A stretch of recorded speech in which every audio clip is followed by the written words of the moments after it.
आपने हजारों बार ऑरा के बारे में पढ़ा और सुना होगा, लेकिन शायद ही आपने किसी का ऑरा देखा होगा। ऑरा क्या होता है, इसका क्या काम होता है, ये कैसा दिखता है?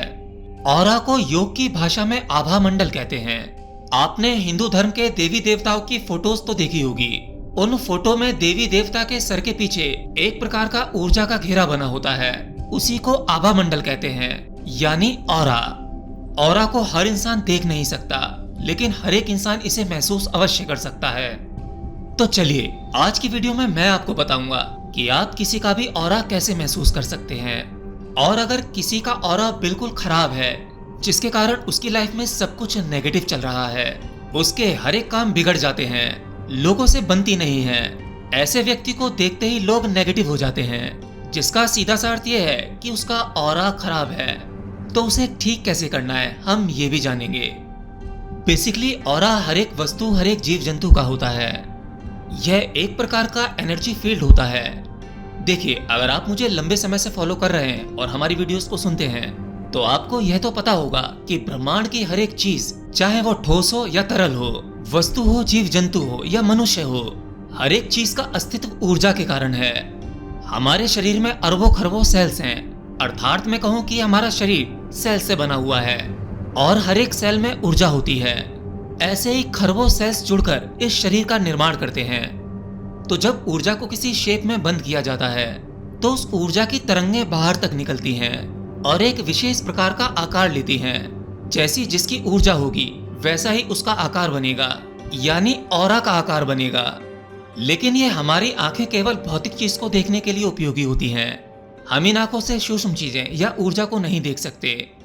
लेकिन लंबे मेडिटेशन के प्रयास से इन ऊर्जा तरंगों को देखा जा सकता है। जैसे एक बल्ब होता है, जब उसमें इलेक्ट्रिसिटी को एक विशेष ढंग से भेजा जाता है, तो वो बल्ब जल उठता है और अपने चारों तरफ प्रकाश फैला देता है। उन्हीं प्रकाश के आसपास आपने कुछ तरंगों को देखा होगा, शायद आपने जरूर देखा होगा। या आप एक छोटा सा प्रयोग कर सकते हैं। आजकल तो वो पुराने बल्ब देखने को नहीं मिलते। आप एक दीपक या कैंडल जलाकर रख सकते हैं। जब आप उसे कंटिन्यू देखेंगे, तो आपको उस कैंडल के प्रकाश के साथ साथ उस जल रही लौ में ऊर्जा की कुछ सीधी तरंगें दिखाई देंगी। वो उस अग्नि का ऑरा है, और अग्नि भी ऊर्जा होती है।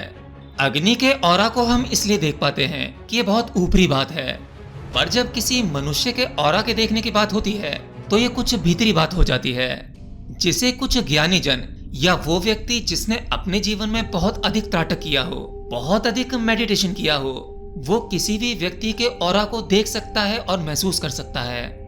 आप इसे ऐसे भी समझ सकते हैं, आप अपनी डे टू डे लाइफ में न जाने कितने लोगों से मिलते हैं, लेकिन लोगों की उस भीड़ में आपको कभी कभी कोई व्यक्ति ऐसा दिखाई दे जाता है, जिस पर नजर पड़ते ही आपकी नजर वहां टिक जाती है। उस व्यक्ति का एक अलग ही प्रकार का ग्लो होता है, एक चमक होती है। ऐसे व्यक्ति को देखकर मन में कुछ पॉजिटिव सी भावना जागती है। मतलब अगर आपके मन में कुछ नेगेटिव चल भी रहा होता है, तो इस प्रकार के व्यक्ति को देखकर आप कुछ पल के लिए पॉजिटिव हो जाते हैं और अपनी सभी नेगेटिविटी को भूल जाते हैं। कभी कभी आपके नॉन में, आपके जानकार में या आपके मित्रों में कोई ऐसा व्यक्ति होता है जिसके पास बैठना अच्छा लगता है, जिसे सुनना अच्छा लगता है, और जब वो हमारे सामने नहीं होता तो हम उसे याद करते हैं। उसके साथ होने का एहसास हमें बार बार अपनी ओर आकर्षित करता है। असल में ये और कुछ नहीं, ये उसके ऑरा के आकर्षण की ताकत है।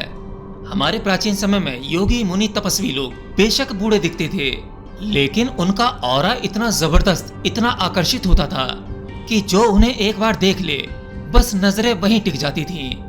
इसीलिए पहले के समय में कुछ संसारी ऐसे गुरु से मिलते ही अपना समस्त गृहस्थ जीवन त्याग देते थे और उन गुरु की शरण में ही रहते थे। ऐसे ही एक एग्जाम्पल और बताता हूँ। ओशो रजनीश कहते हैं कि उनका ऑरा भी जबरदस्त प्रभावशाली था। जो व्यक्ति भी केवल उन्हें एक बार देख लेता था और गलती से उनकी आंखों में देख ले, तो वो समझो ओशो का ही हो गया। ओशो की ऊर्जा बहुत ही शानदार ऊर्जा थी, जिसके कारण जो भी व्यक्ति एक बार उनके संपर्क में आ जाए, तो वो ओशो को छोड़ या भूल नहीं पाता था।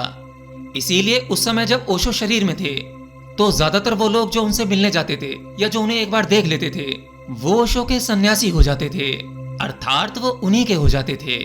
ये और कुछ नहीं, ये उनके ऑरा का प्रभाव था।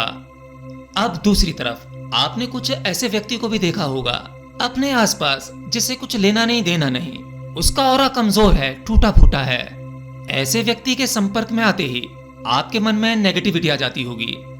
मतलब एक अलग प्रकार का क्रोध, जिसे आप शायद खुद भी समझ नहीं पाते हो। बस उस व्यक्ति की प्रेजेंस आपको पसंद ना हो, अच्छी ना लगती हो। ऐसा व्यक्ति जैसे ही सामने आता है, मानो हमारे अंदर कुछ मुरझा सा गया हो, समय धीरे धीरे बीतने लगा हो। बस मन में ये आता है कि या तो मैं यहाँ से चला जाऊं या ये व्यक्ति यहाँ से चला जाए। हालांकि उस व्यक्ति ने आपका कुछ बिगाड़ा नहीं है, ना ही वो आपका शत्रु है, परंतु फिर भी उसके प्रति आपके अंदर इस प्रकार की नकारात्मक भावना जन्म लेने लगती है, जिसके बारे में आप स्वयं नहीं जान पाते।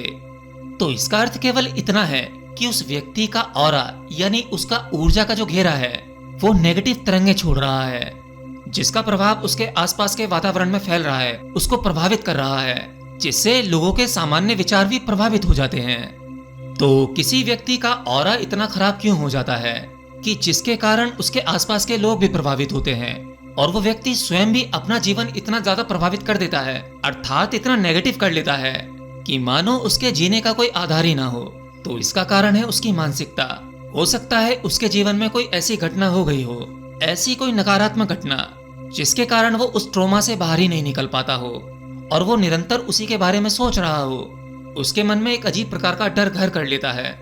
वो डर धीरे धीरे बढ़ता चला जाता है। फिर उस व्यक्ति को हर एक चीज में डर लगने लगता है, किसी व्यक्ति से बात करने में भी डर। हमेशा नेगेटिव विचार रहते हो, ये नहीं होगा, ऐसा हो नहीं सकता, अगर मैं ये करूंगा कहीं ये गलत हो गया फिर क्या होगा, अगर मैं वहां जाऊंगा कहीं मेरा एक्सीडेंट हो गया तो क्या होगा, मैं उससे मिला, उससे मिलने के बाद मेरा झगड़ा हो गया तो क्या होगा। मतलब उसके दिमाग में हर तरफ से नेगेटिव विचार ही आते हैं। ऐसे व्यक्ति का ऑरा बिल्कुल खराब होता चला जाता है, और ऐसे व्यक्तियों के साथ वो सब भी गलत होने लगता है जिसके लगता है कि गलत होने के चांस थे ही नहीं, वो चीजें भी गलत हो जाती हैं। देखिए, विचार कहने को तो ये केवल एक शब्द है, ना तो किसी के विचार को देखा जा सकता है, ना ही उसे प्रमाणित किया जा सकता है। बिल्कुल वैसे ही जैसे आप किसी दूसरे के स्वप्न को नहीं देख सकते, लेकिन जब तक उस व्यक्ति ने वो स्वप्न देखा था तब तक वो उसके लिए सत्य था, पर जैसे ही नींद खुली वो असत्य हो गया। पर स्वप्न अवश्य था, बेशक वो आपके विचारों के कारण ही आया हो। और होता भी ये है कि जब हम किसी चीज के बारे में बहुत अधिक विचार करते रहते हैं तो हमें उससे रिलेटेड स्वप्न आने लगते हैं। तो एक विचार है कुछ नहीं, परंतु हमारे जीवन में बहुत बड़ा रोल प्ले करता है। विचार जब शब्द बनता है जिसे हम अपने मुख से ध्वनि के साथ निकालते हैं, तो उस ध्वनि की तरंगों को हम महसूस कर सकते हैं, सुन सकते हैं। वो आवाज लोगों पर अपना प्रभाव छोड़ती है। गुरुजनों के प्रवचन लोगों में बहुत बदलाव करते हैं। उन शब्दों का एक अलग ही प्रभाव होता है। अगर कोई व्यक्ति गाली देता है, अपशब्द बोलता है, उसका भी प्रभाव होता है। वो शब्द किसी के जीवन को अस्त व्यस्त कर सकते हैं, और गुरुजनों की वाणी किसी के जीवन को साकार कर सकती है। तो सोचो, शब्दों और वाणियों में कितनी शक्ति आ जाती है। लेकिन वो शब्द सीधे शब्द नहीं थे, पहले वो विचार थे।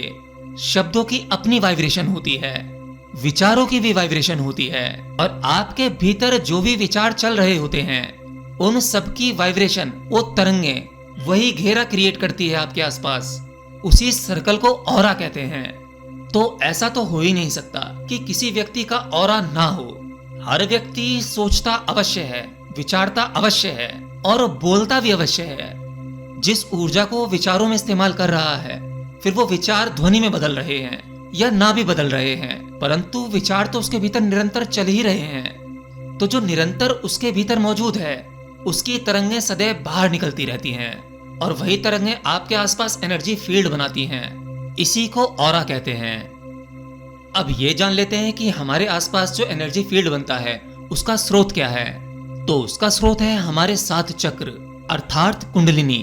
हमारी कुंडलिनी में भी 7 चक्रों को 7 अलग अलग रंगों से दर्शाया गया है, और ऑरा का भी हर एक रंग, हर एक चक्र का एक सेंटर पॉइंट है, जिसके कारण वो आपके शरीर से जुड़ा हुआ है।